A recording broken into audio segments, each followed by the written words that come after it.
आज हम जो ये प्रोटेस्ट कर रहे हैं, सरकार ये नहीं चाहती, मोदी जी ये नहीं चाहते कि सदन चले, लेकिन मैं माफ़ी चाहता हूँ कि जो चेयरमैन साहब ने एक मुद्दा उठाकर हम सारे संसद को एक तरीके से जातिवाद पर लाया है।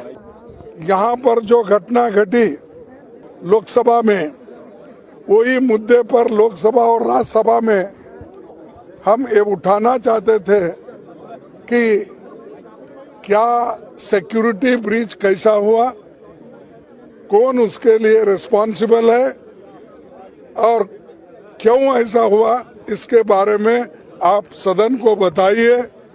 और सदन तो ये देश का बहुत बड़ा पंचायत है। अगर आप सदन में नहीं बोलेंगे तो कहाँ बोलेंगे? ये दुर्दैव है कि शाह साहब भी वहां पर नहीं आए हाउस में और प्रधानमंत्री नहीं आए। क्या हुआ इसके बारे में उन्होंने नहीं बताया।